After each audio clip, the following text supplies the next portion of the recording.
Movie thinks national anthem is going to brainwash me to what so proudly we hail. Also, horror movie starts off with some really scary music cliche. From what I understand about the making of this movie, we're going to have to consult Maury Povich about its parentage. Movie immediately makes you disobey your mother about sitting too close to the TV. Obvious Sony TV makes me remember product placement has been around since long before 1982. Architect realized on the day of building that he designed this loopy staircase while drunk, but said, "F it, maybe they're Dali fans." This girl was so tired she fell asleep in bed on top of some delicious potato chips, and it looks like she didn't break even one. Dog's journey through the house is basically to introduce all the characters in the movie, nail down one of the first rules of screenplays, and make Sid Field happy. Star Wars toy lineup coolness undone by Ram's helmet. I think every movie Spielberg was involved with in the early to mid-80s required a shot of kids on bicycles riding around in their neighborhood.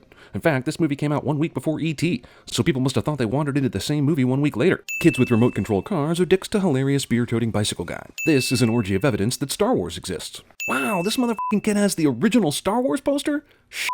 Whatever happens to him in this movie, he still comes out on top. I apologize, my neighbor's on the same remote! Because that's how remotes work. Even in 2015, I can't get some remotes to work without directly pointing it at the source. So in 1982, this is some incredible bullshit. Also, this happens every time the neighbors are watching something at the same time. I would have been tired of this after one instance. But they seem content on remote control wars. Also, remote control measuring contest. Diane flushes the toilet before throwing the bird in there so that Carol Ann can catch her in the act. Also, bird flushing. Bird funeral. Oh, brother. Older sister with no respect for bird funerals somehow decides to attend bird funeral. This kid is a future reason why Joss Whedon left Twitter. Also, Star Wars, Marvel properties, Poltergeist. This movie knew back in 1982 what 2015 would look like. Thunder and lightning indicate something ominous is coming, cliche. Mother Nature cooperated with the filming of this movie by planting the world's scariest f***ing tree ever right outside this kid's window. That is definitely the poster for Alien, and I now nominate these parents for worst parents ever for letting their kid even see that shit at this age. You know what I love? This kid is into everything. Soccer, basketball, Star Wars, skateboarding, helicopter things, and even spelling. You know what happens when you overfeed goldfish? They grow up to be sharks. Bad science. Creepy-ass clown is already way creepy before the lights even get turned out. What the f*** is that thing doing here? Nocturnal somnambulist. Movie finally addresses the crazy shit Carol Ann did 10 minutes ago. Kids, never drape clothing over lit lamps. Fire hazard 101. Yeah, there was pretty much no reason to keep this bastard sitting in a chair before bedtime, so now you pay the price. Robbie wasn't raised to understand that only virgin sacrifice can send clowns to hell. Wow, this family f***ing hates this kid. Everything about his room is designed to scar him for life. I mean, a Rams helmet? Just when you think all the Star Wars memorabilia has been shown, Robbie manages to try to ward off evil with a previously unseen Chewbacca jacket. I love it when you talk dirty. These parents smoke pot and engage in foreplay with the door wide open. This kid just stands here eavesdropping and stuff. Hey, look, that plant shadow looks like a hummingbird. The kid's scared of the storm. Can't you at least close the damn drapes? Even though his daughter is wrong to be on the phone right now, Dad opens the door to his teenage daughter's room without knocking. So the sin is really on him, right? Kids. Also, I hear it's easier to get kids to sleep if you give them a contact buzz. How can the station be signing off now since it's 2:37 in the morning? Although we hear that the 237 is possibly a reference to room 237 in The Shining, but these ghosts would have to be amazing Kubrick fans to pull that off. Damn, if it weren't for the fact that these people left their TV on at night, they would never witness the paranormal activity. Does static cause a strobe light effect? Whoa, that escalated quickly. Ghosts that travel through TV sets decide to beam into a random spot on the wall because I guess it looks cool? Anyway, thank God for this family's wasteful electricity negligence, huh? They're here. Famous line is also a famous use of the pronoun game. Gene Shalit. Who did you mean? Who's here? Damn, you waited until the next morning to ask that damn question? Thanks a lot, Jerko. I've got class in 20 minutes. 20 minutes? You're already late, babe. Just try and realize the truth that there is no fork. Or spoon. That works too. Hey, look at this! If movies are to be believed, all construction workers and the like are catcalling dickheads even to girls who are 16. Although the actress is 22, so maybe he's just confused, but still. What the f***?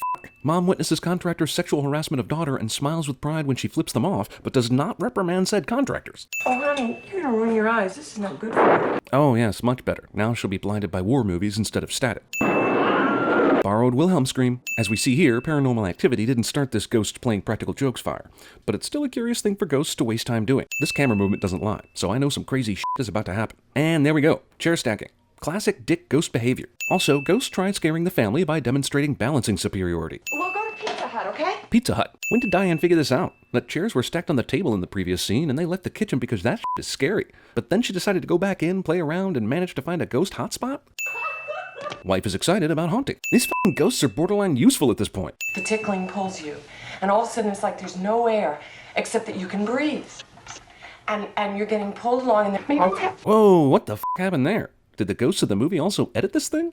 Or was the movie saying, yeah, we get it, you crazy loon, let's just fast forward to the next scene. Ghosts are now commanding the tree outside to do their dirty work, and holy shit, Carol Ann's sleeping with that evil clown doll.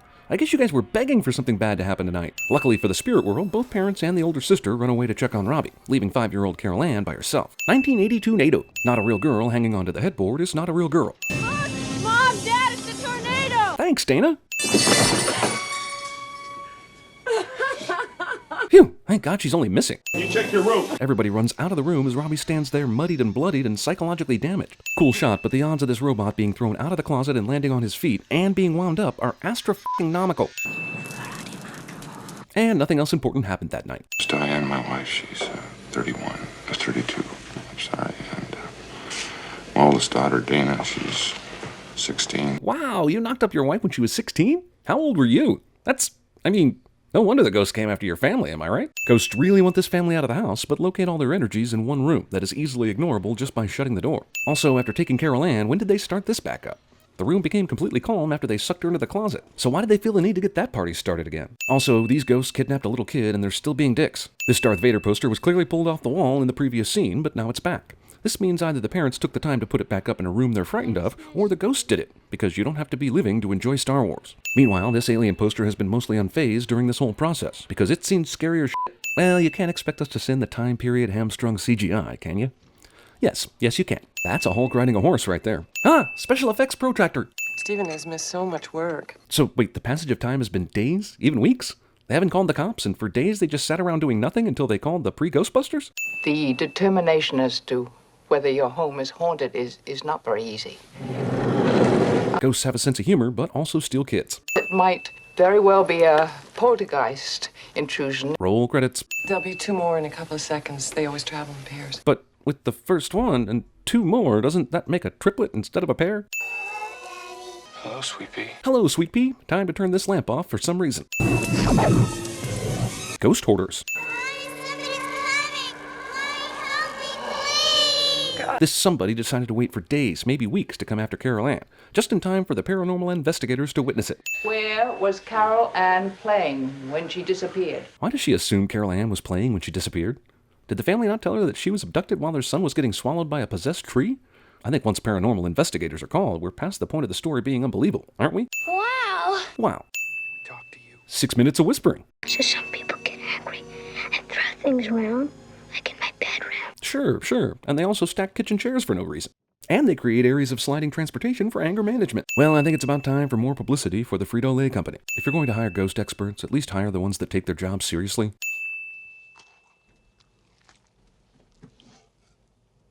Excessive paranormal snack break. This guy's already a dick for raiding the family's fridge, but he's taking out a f***ing porterhouse right there, elevating his status to more evil than the ghosts. Oh, good, and he's gonna pan fry it, which will smoke up the entire house and wake everyone up. He's actually as stupid as he is evil. This is not so much a reflection of paranormal activity as it is the effects of eating an entire bag of Cheetos in one sitting.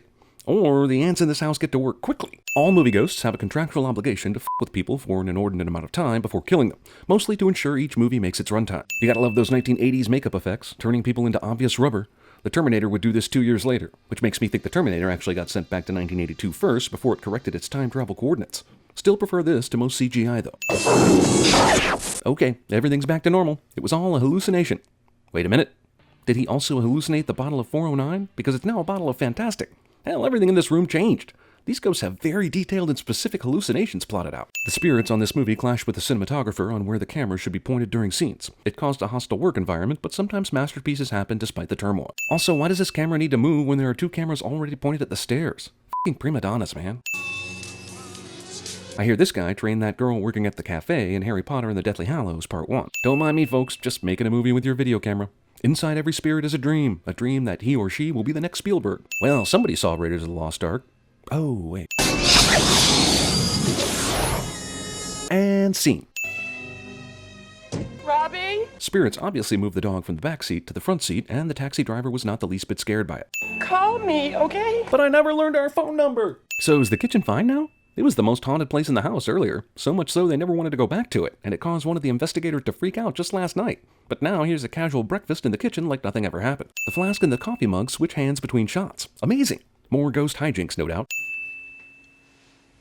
Yeah, but I bet you're still bogarting all the pot upstairs. Why does he try to hide the ghost activity from his boss? Even the assholiest of bosses would have to believe a piano moving itself is reason enough to miss work for a few days, right? Jesus. It's not ancient tribal burial ground, it's just people. Besides, we've done it before. And there you go. They built Steve's house on a tribal burial ground, and the ghosts got pissed. Question though, why didn't any of this affect the other houses built on the same burial ground? Y'all mind hanging back? You're jamming my frequencies. The Legend of Zelda. That's the room my son and daughter used to occupy. We believe it's the heart of the house. This house has many hearts. Yeah, but only one of those rooms is throwing a spiritual rager 24/7, so back off with your condescension, sudden psychic lady. And will you do anything I ask, even if it comes contrary to your beliefs as a human being and a Christian? As a Christian? Sure, I think I can do that.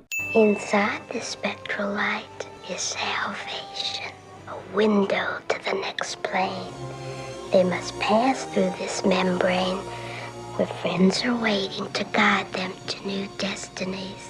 Carol Ann must help them cross over. We find out that there's an evil ghost using Carol Ann to prevent the other ghosts from crossing over, but I want to know what this has to do with being addicted to furniture, and why it or they set up a kitchen slip and slide, and why it or they made that one dude hallucinate ripping his own face off. And she will only hear her mother's voice. That's racist. I've never sensed anything like it. I don't know what hovers over this house. Why not? You know every other damn thing that's happening in the spirit world right now. You can't figure out this place was built on a tribal burial ground? Now let's go get your daughter. As much as we're ripping on this movie out of pure joy, I must say that the thought of an evil ghost pretending to be a kid and using Carol Ann to prevent other ghosts from moving on is actually a really scary thought. And the now let's go get your daughter line is awesome. I will remove 5 cents because this movie deserves it. It does not deserve to be remade because it's friggin' awesome. Okay, but why doesn't any of the shit that was in the bedroom come through the portal? I don't see any beds or furniture or Star Wars posters coming through that thing. Spirit World Softball. What do you think you're doing? I'm going in after her! Won't come to you! Let me go! How do you know that? Does Never Talk to Strangers work in the spirit world? Obviously not, since she made friends with the evil ghost on the other side. You've never done this before! Neither have you! How do you know that? Man, I'm thinking after all this is over, they're moving up from weed to hard drugs. Don't let go! Unnecessary orders. Even not yet! Well, damn, they managed to do everything wrong and still get Carol Ann out. This house is clean. Your neighbors are f***ed, though. His dad wants us to stay at the Holiday Inn on I-74. Oh, yeah, I remember that place. Cheeky way to say I'm not a virgin anymore is definitely not something you'd say in front of your mom. Unless you have that kind of relationship, which they clearly don't because she instantly changes the subject. How is there all sorts of shit here and they're sleeping in the house after they had that huge moving truck here earlier in the morning? And I thought they were staying at the Holiday Inn tonight. Why is this dickhead still here and being propped up on a chair facing a child trying to go to sleep? Oh well, that didn't work. Nothing else I can possibly do to prevent this clown from looking at me. Time to go to bed. Choking hazard. Yep, you see, this is why you don't allow clowns in your home. This was bound to happen, whether they were in a poltergeist or not. Also, why was Tangina such a liar about this house being clean? She clearly has psychic powers, so how did she miss this shit? Well, someone saw The Exorcist. Or Lucy. How did this kid wrestle away from the demon when the demon clearly had the upper hand and is a demon? Why did it close the door if it needs to get into the kid's bedroom? Has anyone in a movie ever properly died from falling down a flight of stairs? Because I don't think so. Yep, these are real skeletons, folks. Movie doesn't follow its own advice about the dead. Illusion is great for the film, but obviously worthless in keeping Diane from running to the door.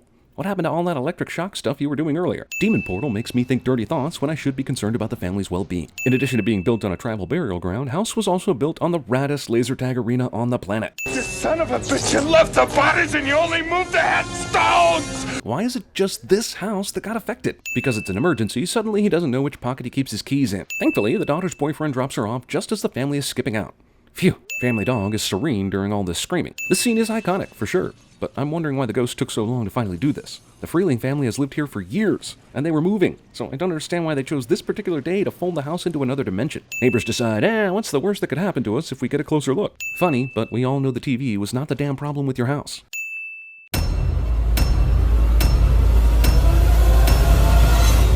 It's not ancient tribal burial ground. Besides, we've done it before.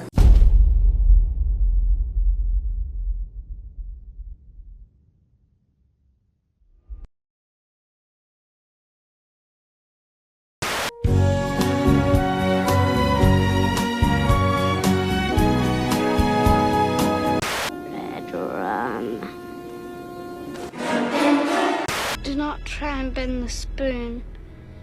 That's impossible. Now just stand. Stand in the place where you live.